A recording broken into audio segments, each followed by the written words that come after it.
अब हम स्टार्ट करने वाले हैं लॉजिक सर्किट्स के बारे में। जो आप लोगों ने लॉजिक गेट्स पढ़े थे ना, कि हमारे पास एंड गेट है और गेट है, उन गेट्स को कंबाइन कर कर आप और भी सर्किट्स क्रिएट कर सकते हैं।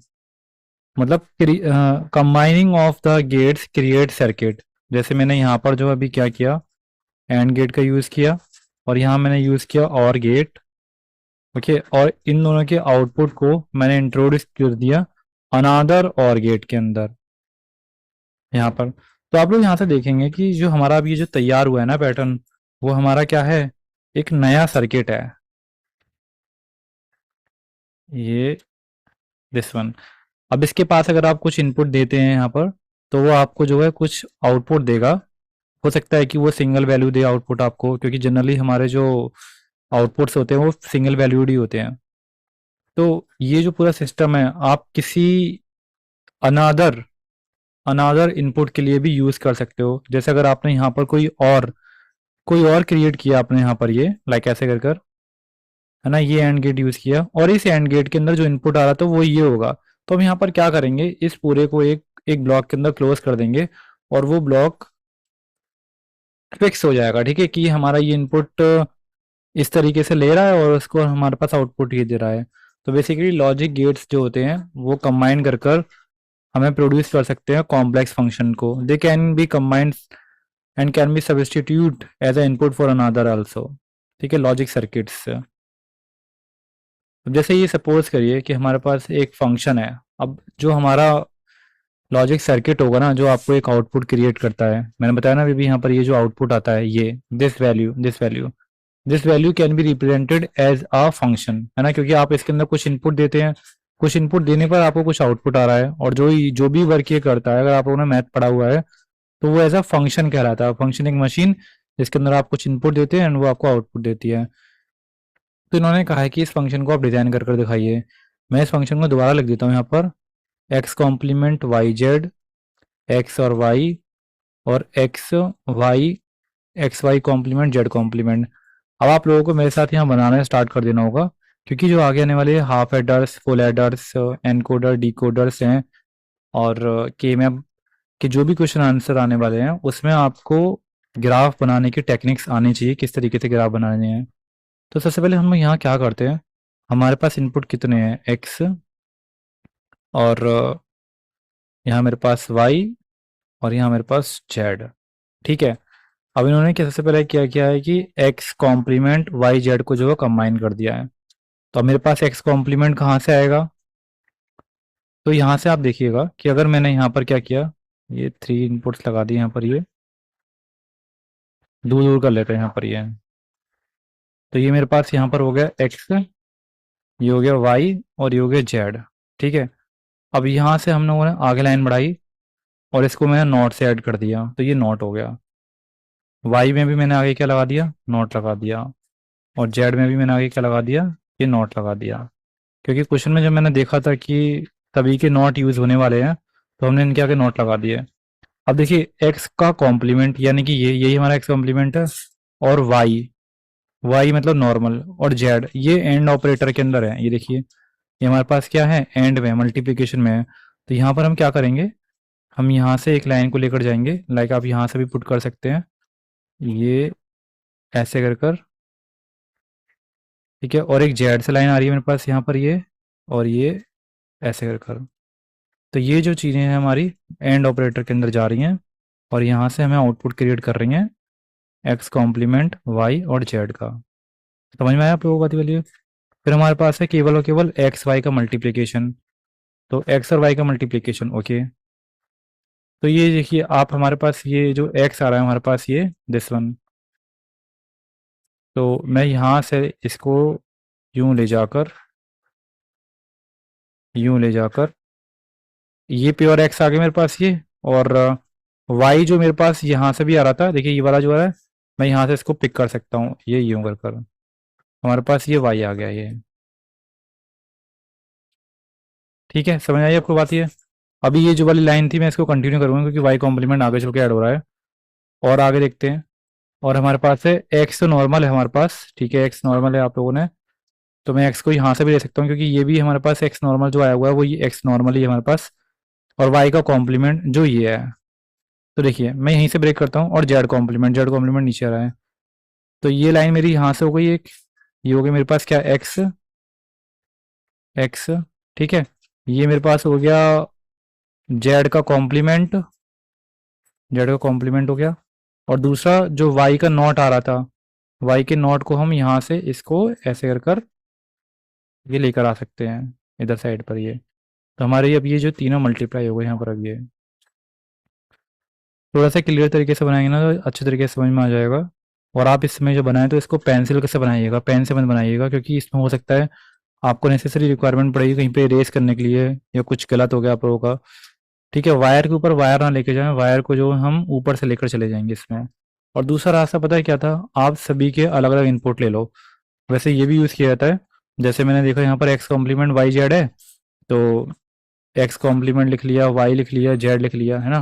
फिर लिखा हमने एक्स वाई, फिर हमने क्या लिखा, X Y complement Z complement. इन सबको हमने क्या किया, मल्टीप्लाई कर दिया। मतलब ये बिल्कुल ही फिगर है, ऐसे करके यूं कर कर, ऐसे कर कर, ठीक है। फिर हमने इन सबको क्या किया, और ऑपरेटर के अंदर पास कर दिया, क्योंकि इन सबको हमें क्या करना है, ऐड करना है ना, ये ऐसे कर करिए।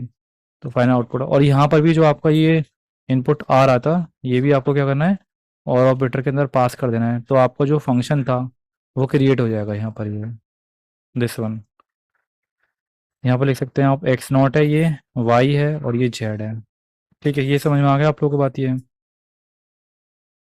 तो मैं आगे चल के आप लोगों को इस फंक्शन के बारे में बता दूं कि जो फंक्शन आपको आउटपुट देता है वो आउटपुट आपका ट्रू या फॉल्स या वन और जीरो होगा। तो इसलिए हम लोग इसको बुलियन फंक्शन कहते हैं। तो यहाँ से हम बुलियन फंक्शन को एक बार समझ लेते हैं कि बुलियन फंक्शन एक मैथमेटिकल फंक्शन है जो कि वन और मोर बुलियन इनपुट को लेता है, ट्रू या फॉल्स को, जीरो या वन को। मतलब हो सकता है कि काफ़ी सारे इनपुट हो। देखिए मैंने यहाँ पर जो भी फिगर बनाया था इसके अंदर काफ़ी सारे इनपुट हैं, 1 0 0 1 0 1 0 1 0, काफ़ी सारे इनपुट्स को लेता है और एक वैल्यू क्रिएट करता है, प्रोड्यूस अ बुलियन आउटपुट, यानी कि ट्रू और फॉल्स को क्रिएट करेगा ये। एग्जाम्पल अभी भी जो हम लोगों ने दिखाया था अभी भी, जैसे कि एफ की वैल्यू हो सकती है एक्स वाई कॉम्प्लीमेंट प्लस के X X Y Z like this. तो ये हमारा क्या बुलियन फंक्शन है। Boolean function are widely used in computer science, electronic and mathematics to model and analyze a digital system, algorithm and logical circuits. खैर boolean function की definition तो use कभी भी नहीं होती है, ना कभी पूछी जाती है। तो बस इसका गो थ्रू होना जरूरी, तो हमने गो थ्रू कर लिया। अब इसको आगे देखते हैं। Find a value of X Y Z for which the Boolean function value is one. किस किस के लिए वन है, तो इसके लिए आपको ट्रुथ टेबल बनाना पड़ेगा। देखिए ट्रुथ टेबल कैसे बनाते हैं यहाँ पर, अब ये कैसे बनाएंगे, पहले हम ये देखेंगे हमारे क्वेश्चन में कि हमारे पास कितने वेरिएबल थे। तो 1 2 3, और हर एक की वैल्यू कितनी हो सकती है, 2। तो 2 की पावर आप n कर दिया करो, जितने वेरिएबल 2 की पावर 3, क्योंकि हमारे पास 3 वेरिएबल है। तो हमारे पास टोटल 8 इनपुट्स आएंगे। ठीक है, ये बिल्कुल प्रोबेबिलिटी की तरह है, हेड और टेल की तरह 8 इनपुट आएंगे, जिसमें से हाफ बार 0 होगा और हाफ बार 1 होगा ये। तो जैसे मैं यहाँ पर क्रिएट कर देता हूँ, यहाँ पर ये एक्स वाई और ये जेड, ठीक है। अब और मुझे वाई कॉम्प्लीमेंट की जरूरत भी है यहाँ पर, तो वाई कॉम्प्लीमेंट यहाँ पर हो गया। फिर वाई कॉम्प्लीमेंट जेड यहाँ बना लिया, और फंक्शन को ऐड करके ये फंक्शन बना दिया। देखिए अब यहाँ पर ये एक्स हो गया, ये वाई हो गया, ये जेड हो गया, और ये वाई कॉम्प्लीमेंट हो गया, और ये वाई कॉम्प्लीमेंट और जेड हो गया, और ये फाइनल फंक्शन हो गया जो कि एक्स में हमने ऐड किया है वाई कॉम्प्लीमेंट जेड का। इतना कर लिया आप लोगों ने। अब हमारे को कितने होल क्रिएट रोल करने हैं, 7 1 2 4 6 और ये 7, 1 2 3 4 5 6 7 8, ठीक है। अब 8 के अंदर आपको कितनी बार जीरो क्रिएट करना है, 4 बार तो जीरो क्रिएट करना है, 4 बार 1 क्रिएट करना है, 1 2 3 4, 1 2 3 4। अब इनके हाफ कर दो, 1 2 फिर 1 1, ऐसे करके हाफ हाफ करना। अब इनके भी हाफ कर दो।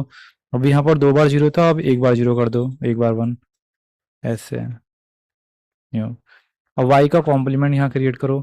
वाई का कॉम्प्लीमेंट क्रिएट करने का मतलब हुआ कि इस पूरी लाइन का क्रिएशन हमें दोबारा करना है।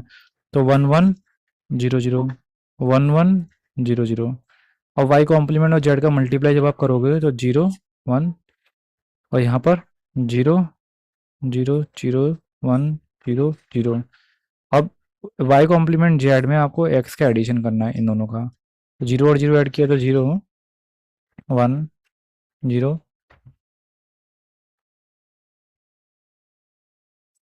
1 और 0 1 1। तो इन्होंने पूछा है कि find a value of Boolean expression for which the value is 1। तो आप ये कह सकते हैं कि वन वैल्यू हमारी यहाँ पर है जब ये ऐसे करके टीचर आपको हाईलाइटेड करके दिखाना होगा। ये वाली टेबल ये वाली हाईलाइटेड टेबल है 1 1 जिसके लिए है। ये सारी हाईलाइटेड टेबल है ये जिन जिनके लिए 1 1 है। ठीक है, तो आप लोगों को बूलियन एक्सप्रेशन समझ में आ गया कि उससे फंक्शन गिवन हो तो उससे टेबल कैसे क्रिएट करना है। अब आगे चलते हैं हम लोग और इसके आगे हम लोग और भी समझते हैं।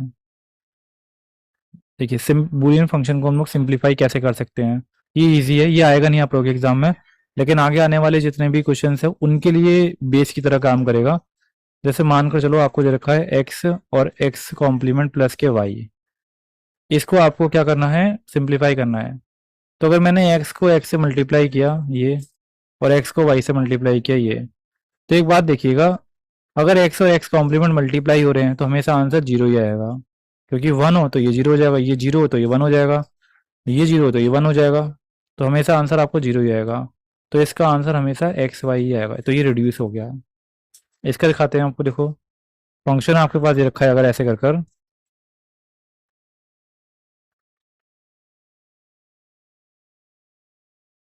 ये, तो एक बात ध्यान रखिएगा कि जब कभी भी आप बूलियन फंक्शन को रिड्यूस कर रहे हैं ना, तो हर किसी टर्म के पास में तीन तीन वेरिएबल होना ही चाहिए। अगर आप लोगों के पास तीन वेरिएबल नहीं है, लाइक ये हमारे पास जो है प्लस प्लस कर है ना, तो ये टर्म ये टर्म ये टर्म, तो सभी के पास तीन तीन टर्म हो तो उससे बेहतर तरीके का क्वेश्चन सॉल्व किया जा सकता है।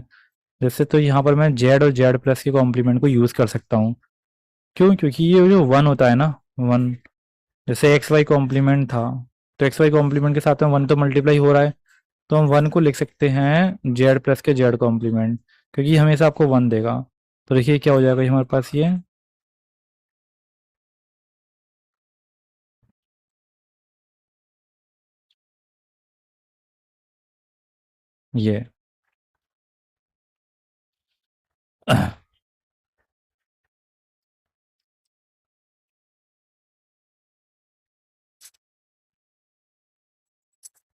अब रिड्यूस करना हम लोग स्टार्ट करते हैं इसके अंदर कि क्या क्या रिड्यूस कर सकते हैं हम लोग यहाँ पर। तो कॉमन कॉमन पोर्शन निकालते हैं। जैसे मुझे यहाँ पर दिख रहा है अभी भी इन दोनों के अंदर एक्स एक्स कॉम्प्लीमेंट नजर आ रहा है यहाँ पर ये, तो एक्स कॉम्प्लीमेंट और जेड मैंने अगर इन दोनों में से कॉमन लिया अगर यहाँ पर, तो मैं लिख सकता हूँ वाई कॉम्प्लीमेंट प्लस के वाई। डन है। और इन दोनों में क्या कॉमन है, इन दोनों में वाई कॉम्प्लीमेंट और एक्स कॉमन है। अच्छा ये तो पहले से ही रिड्यूस्ड है, एक मिनट को, वैसे करते ऐसे ही करके रहे हैं, लेकिन हम लोगों को फिर से रिड्यूस्ड फॉर्म ही मिल रही है इसकी। तो यहाँ से मुझे मिल रहा है ये